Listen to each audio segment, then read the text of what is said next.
welcome to the official podcast of Jonesboro Wrestling. Now, happy Black Friday to all of you, or as I like to call this is going to be Red Friday for me. This is your host, Robert Red, and with this podcast, I have another special guest. A couple podcasts ago, I had my friend Brad. Well, I am pleased to announce that I have another friend with me. It's my friend Kevin. So, welcome to the podcast, Kevin. Hey, it's the men's fright and the women's delight. But in all seriousness, it's great to be here. Thank you. Well, I am so glad you got to join us. And also, D is going to be joining us as well. So, you want to say hi to our listeners? What's up, world? I'm the only person that tested positive for gravy. So, hey, let's get this show popping. You got to lay off the TNA, bro. But seriously, thank you guys for joining us today.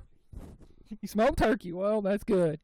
Well, we've got a new format for the show that, like I said on the last podcast, we're changing this. The name is going to be The Power of Pro Wrestling is going to be the podcast going forward. Well, this is our first segment, and normally we would talk about Raw, Impact, and SmackDown, but since SmackDown's not happened yet at the time of this recording, I want to kind of touch at Survivor Series in the end and kind of get your guys' thoughts on it.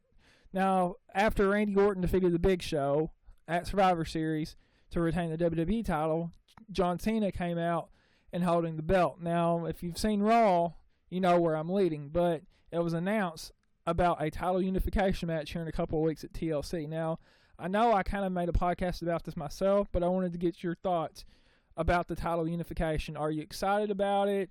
Do you think they have the right participants? Kind of what's your thoughts? And we kind of have a few minutes to discuss this, so I'll let you go first, Kev. Guys, I'll tell you what, I was completely shocked. Not at the fact that they're going to unify the title, but how soon they were going to do it. I actually expected WrestleMania to be the time that they unify the titles, but I'm excited. I can't wait till, I'm sure they're going to go with the WWE Championship as the one title. And, of course, it's probably going to be John Cena, but that's okay because he's the hardest working man in the WWE. And, but, I'm ready for it.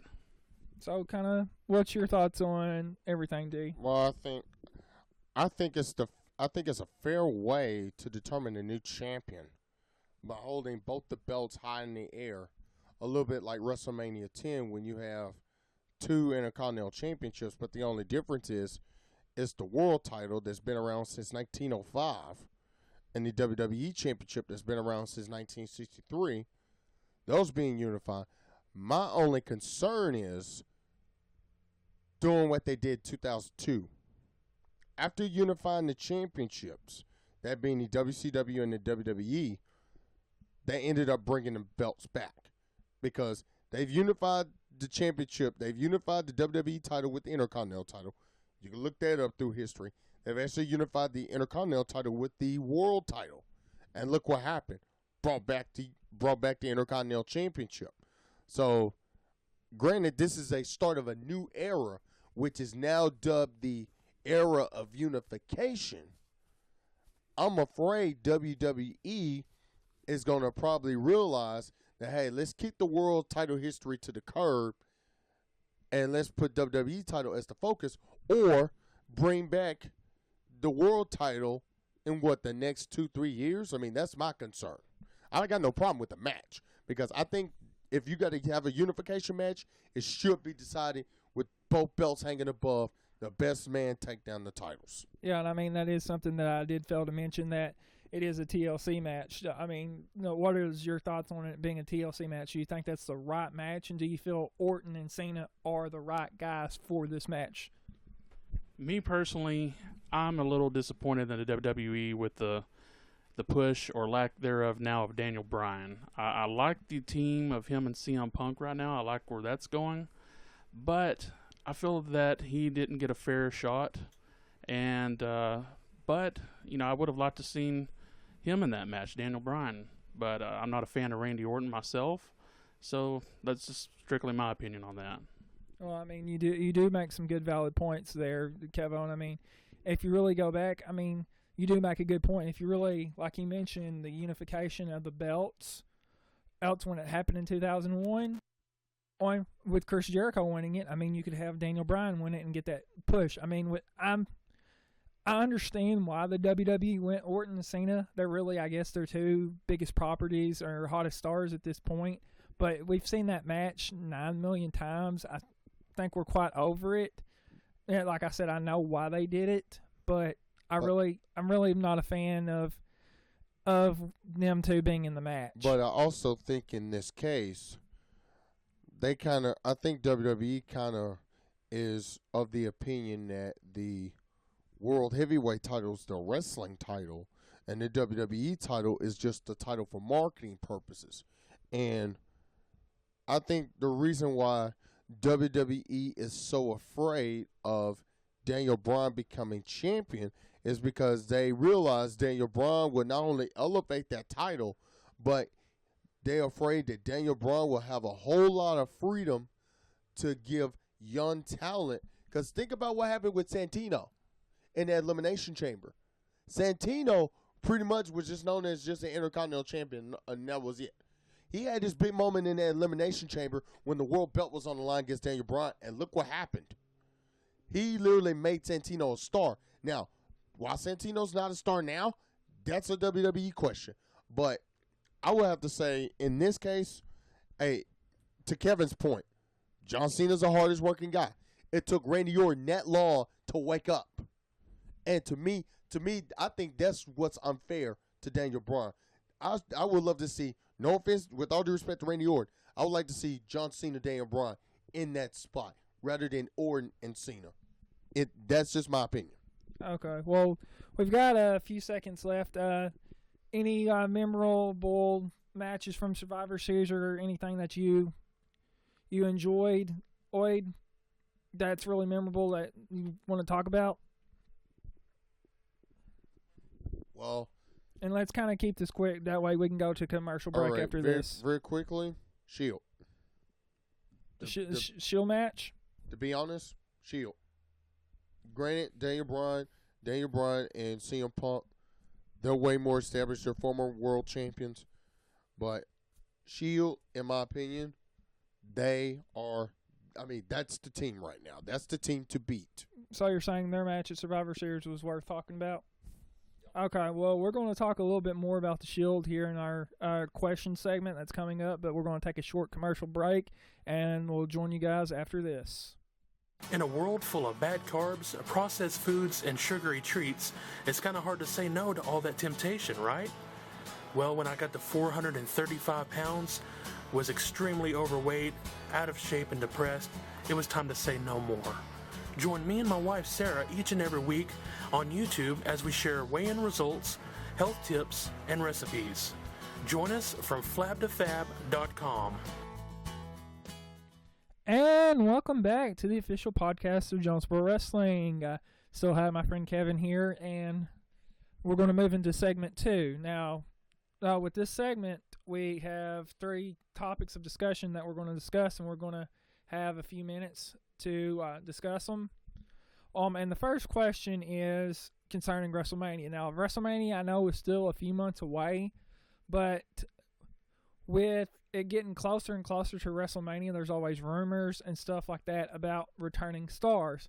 So really, a question that my guest here has brought up that we're going to discuss is what is the impact of returning stars to WrestleMania? So I kind of let you go, Kevin, and you can talk about this topic here. Well, Robert, like you said, it's several months away, but I'll be honest, as a wrestling fan, I'm getting chills. I'm getting goosebumps just thinking about WrestleMania 30. It kind of brings me back to my childhood memories growing up watching WrestleMania. It was just a big event, and it still is for me each and every single year. We're talking about rumors of Goldberg coming back, the Ultimate Warrior, Brock Lesnar, Rock, and especially Hulk Hogan. And, I'm not sure if any of these will be in matches, but even if they just made an appearance at WrestleMania 30 as a fan, coming from a fan standpoint, it's going to be a heck of a night. It's going to be great for the pay-per-view. But my question is, where does this leave for the other guys that are currently on the roster? Where's their spot going to be on the card? And after WrestleMania, where's that leave the guys that's on the roster now? I mean, you do make a very good point, Kevin. That's something I'm glad you kind of brought up because that's where I wanted to go with this question. And if it's me, if I'm a worker on the roster and both of you and me have kind of worked on the indie scene here locally, so we kind of know how a wrestler feels and stuff, where you have that returning star. You work hard all year, and then you have someone like Hogan or Rock or stuff like that. That's only coming in for WrestleMania, potentially taking a spot away from you being at WrestleMania. And I know everyone talks about every year, like Total Divas on the first episode. Oh, the Divas were upset that they are kind of, I guess, let down that they didn't get to be on WrestleMania, and that was not from necessarily a returning star coming back, but from someone running on time. So from a worker's standpoint, that would really upset me to have someone coming in and stealing my spot or my chance to be on the granddaddy of them all as it was called back in the day of WrestleMania. So that would really kind of upset me as a worker. But I'm going to kind of let D give his thoughts, and then we'll move on kind of to the next question. Man, I was enjoying listening to both of y'all because. Well, what's kind of your thoughts on the matter? I mean, what impact do you think stars like Hulk Hogan or Rock or someone coming back at WrestleMania? To use this as a counter argument, that should make everybody on your roster step up their game every week, because everyone's saying, "Hey, we're tired of seeing the same stars. We're tired of seeing the same guys over and over again." But when you're given the spotlight and you're given in front of a worldwide audience, because technically your march to WrestleMania actually starts the day after WrestleMania. That's a brand new season. That's a brand new change. Why would you? And granted, let me state this for the record. I'm not against veterans coming to WrestleMania. I'm not against veterans competing at WrestleMania, because God knows I'm a big fan of Undertaker, and I'm a big fan of John Cena. And I'm a big fan of a lot of guys that have really worked hard. But for the locker room to say, hey, this guy's taking my spot, and you go back and look at your performance and you haven't stepped up to where you're supposed to be, then what else is WWE supposed to do? I mean, there are guys like a Triple H who just want camera time rather than just say, hey, step aside, let this guy in, out of respect. But I think the young guys need to be taught a little bit of respect by the veterans and vice versa. That's just my opinion. Yeah, I mean, you do make a good point there. And, I mean, kind of want to wrap up this question, and let's move on to the second question now. Now, as I mentioned, you mentioned the Shield earlier in our first segment. So, really, I wanted to talk about them in this segment. And right now, they're a group. Say in the future they do decide to break up or dissolve the group. Who do you think is the breakout star of the Shield maybe right now, or who do you think will be the potential breakout star if they do dissolve? And I'll kind of let Kevin start off the question. You know, I was getting to a point a few weeks ago that I was ready for the Shield to split, let these three go on their own, but it seems like they're going in a different direction right now. It's like almost like they're unifying them again as a unit. Okay, my opinion as the breakout star of the Shield has completely changed since day one. My thought was a year ago was Dean Ambrose. I thought he was going to be the breakout star. It was kind of leading that way with him fighting The Undertaker after WrestleMania on SmackDown, and it was a great match, and I really think that was the way they were going. But now my opinion has changed, and I'm going to go with Roman Reigns. I think he's going to be the breakout star. I think he's going to be a top star in the WWE in the future. Yeah, and I mean, to add to your point, I mean, it seems like they are really pushing him, and so much to the point, WWE on their website had a picture of Roman Reigns with the WWE title. So, I mean, right now it does look like Roman Reigns is going to be that breakout star. Now, the reason I think he's going to be that breakout star is he fits that WWE mold, which I've talked about on previous podcasts and stuff, which really annoys me about the WWE. I think they really have this mindset of a star has to be this way, this way, this way, this way. You have to meet all this criteria, to where a Daniel Bryan or CM Punk, or even back in the day, Shawn Michaels, they didn't really fit that mold. So that's something that really kind of upsets me, but I think that's why I think Roman Reigns will be the breakout star of the Shield, and I'll kind of let D throw in his input here in a second, and he can tell us kind of what is his thoughts on the breakout star of the Shield. Seth Rollins. You say Rollins. Now, I am a big Rollins fan, too, so why you go Rollins? You think Rollins got the championship spirits. Rollins defeated Austin Aries early 2010 to win the Ring of Honor World Championship. And for those of you who are saying, oh, no, that's an independent title. No, it's not. Ring of Honor Championship is one of the most prestigious championships in history. Rollins has held that title. He has experience with Daniel Bryan. He's got experience with CM Punk. He's got experience. Literally, he's had world championship experience. He's been in the ring with a veteran referee like Tommy Young and Earl Hebner. He's got the experience. Now, Reigns, he's hot. Dean Ambrose, he is extremely technical. And that's why this is the era of the threesomes. Literally, this is the era of the threesomes. If you really think this through. Did you really just make a sex joke there? No, that's not a sex joke. This is a page out of Eddie Gilbert's UWF deal. Well, we are a family show here, so it's kind of keep it clean. Well, here's the thing. That's why you should watch UWF, because Eddie Gilbert mentioned something about threesomes being the Russians, Ivan Nikita Koloff and Korchiko. Look at this era. Look what you have now. You have the Wyatts. How many guys are in the Wyatts? 3. Shield. 3. Come on. It's the perfect blend. You have the technical style of Ambrose. You have the power style, the power game of a Roman Reigns. And then you have the high-flying tactical aerial skills of a Seth Rollins. Rollins got championship experience. I go Rollins on this one.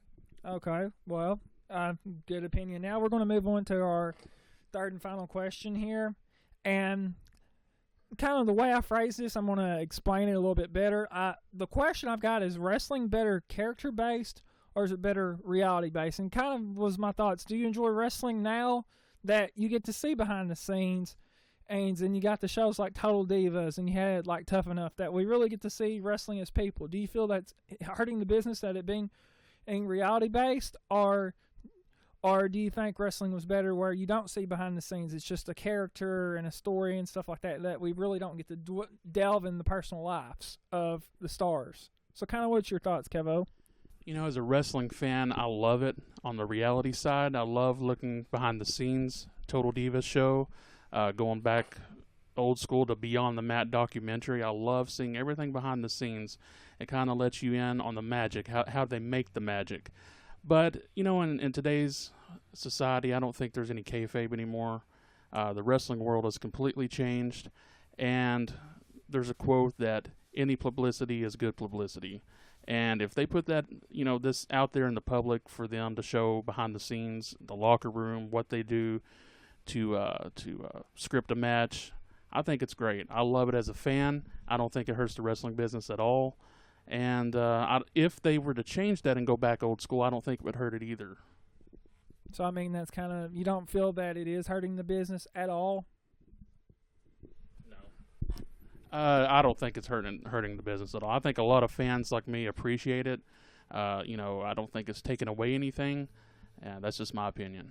Okay, well, kind of, D, what's your thoughts? So you feel that this reality-based Ace is hurting business? Because, I mean, I'm kind of more the latter is I do enjoy seeing the behind the scenes, but to me it takes away the magic of how everything works. I guess it's like a magician and his magic trick. If you know how the magic works and stuff like that, it takes away that mystique of it. And sometimes it's harder to enjoy wrestling knowing how everything works versus it being the character base, like I was saying, with it being you don't see behind the scenes that it's presented as if it's really real, not a scripted show like everything else. I mean, it does take away, for me, it does kind of take away the magic, but I mean, I'm guilty. I love Total Divas. I love seeing the behind the scenes stuff. So I'll kind of let you finish this off and we'll take a commercial break, D, after you're finished. The best way to answer that question for me is it depends on the network. Well, okay, what does the network have to do with it hurting wrestling? Here's why I make that point. What is E? E is a reality-based network. What is USA? USA is not so much of a sporting type network, whereas it's more of show success based. Look at how long USA has been. Look how long WWE has technically been on the USA Network. And think about wrestling. When wrestling comes to new networks, and this is why, to me, Total Divas actually works, and it's been successful in my opinion. And I watch it I watch Total Divas religiously. One, they're on the right network, because in this reality-based era, and let's just call it like it is, it's a reality-based era where it's more of Jersey Shore, more of John and Kate plus 8. To be honest, inside the lives of a WWE superstar, since a lot of people say, nah, they live the easiest lifestyle, I live the hardest. Put yourself in their shoes and be on the road 200 days a year. Or in a lot of wrestlers' case, be on the road 365 days a year. And look at and also look at the travel schedule that WWE has. They're not in the same state for Raw and SmackDown anymore, which is crazy. But I will have to say this. I must say this. If you really want to learn the basics of wrestling, go to a real wrestling school.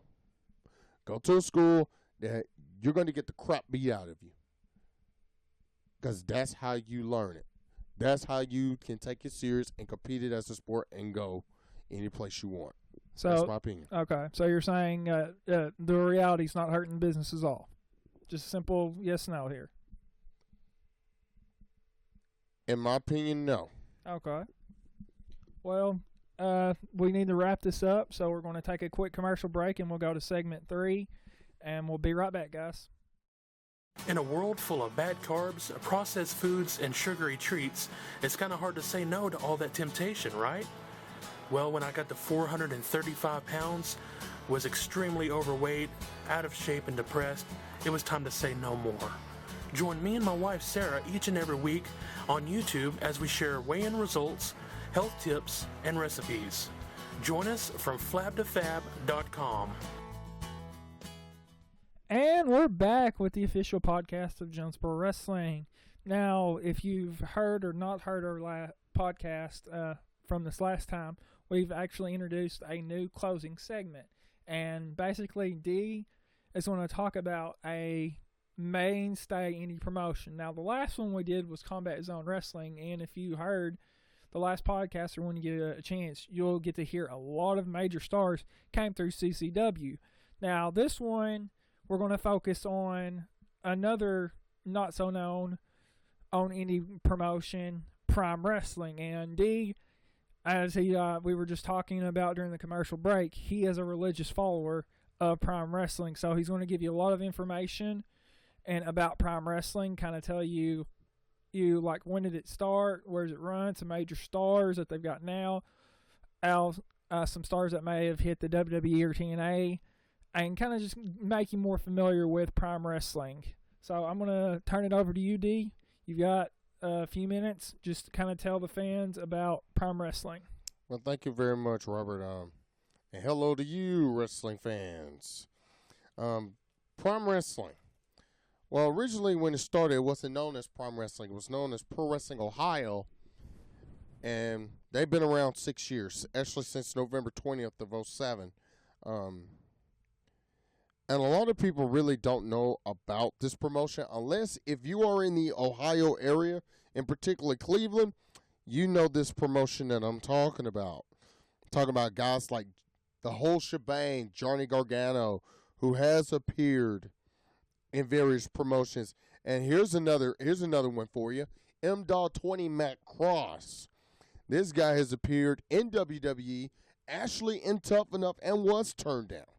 But his dedication, Matt Cross's dedication, was always to helping Pro Wrestling Ohio reach another level. And Pro Wrestling Ohio was just a normal-based company based out of Cleveland, Ohio, who kind of got a little bit of a start, almost like TNA. But the only difference is TNA started on pay-per-view, and Prime Wrestling actually had a television network called Sports Time Ohio. It's a Fox affiliate for many of you who do know the Fox sporting era. And you will see guys, and I'll tell you some of the favorite guys I love. And these guys you may already know. The Man Beast, Rano, Jason Bain, one of my big guys of all time. The Megalomaniacs, Jeremy Madrox and Marion Fontaine. How about this one? How about Jimmy Jacobs, the Zombie Princess, who you now see in Ring of Honor? As I said, M.20 Matt Cross, Johnny Gargano. So many guys. And I cannot leave these two guys out. That being my good friend on Facebook, that man being Gregory Iron. Yes, Gregory Iron. And Zach Gowen, who you guys know in the WWE. Currently, those two are the Prime Tag Team Champions. The new Prime Tag Team Champions as of winning those belts back at Resolution 6 on October 20th. And Prime Wrestling, they do a whole lot of charity work. Not just, everybody thinks, what you see with Cena is pretty cool. Prime Wrestling goes a little bit deeper than John Cena when it comes to reaching out to charities and fire departments and any special needs or Special Olympics deal. Prime Wrestling really does that. And it's a phenomenal organization to even work for. And I know my broadcast colleague, one of the guys that I normally would get advice from, that being Mr. Joe Dombrowski, who is actually a play-by-play guy and an analyst for Prime Wrestling. Man, to me, in my opinion, he does a phenomenal job with that company.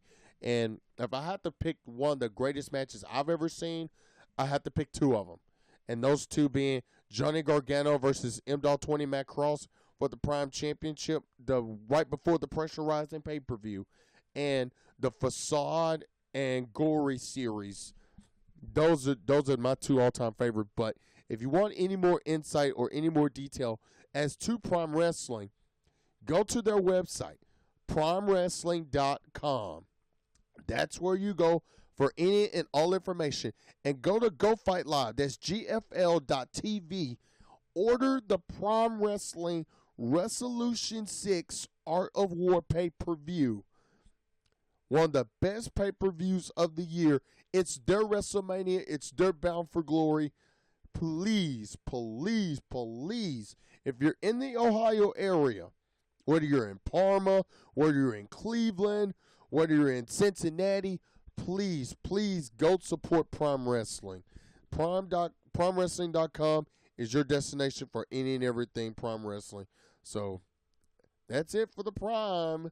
It is wrestling truly in its prime. Back to Robert. Well, thank you for that information, D. And something I think you failed to mention, a good buddy. I can't really say he's a good friend, but I do follow him on Twitter. And Justin LaBar, I think that's something. He's back in power. Yeah, like he was mentioning, he's back in power. And actually, he just had his birthday, so we want to give a shout out to Mr. Justin LaBar, for happy birthday. So I think that's all really the time we have left in our podcast today.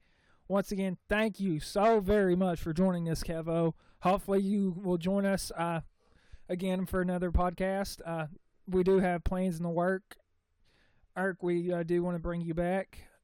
You got anything left to say before we close this podcast out? Anybody listening wants to follow me on Twitter, it's at BigKev000. Guys, it was a great show, great topic, great questions, and the pleasure was all yours. Love that joke, but I mean, and for sponsorships, we are looking for sponsors on the show. So if you do want to sponsor me, you can follow me at Robert Red Jr. and you can send me your info, and we can talk about sponsorships. But that's really all the time we have left. So I want to thank you for joining us here at the official podcast of Jonesboro Wrestling.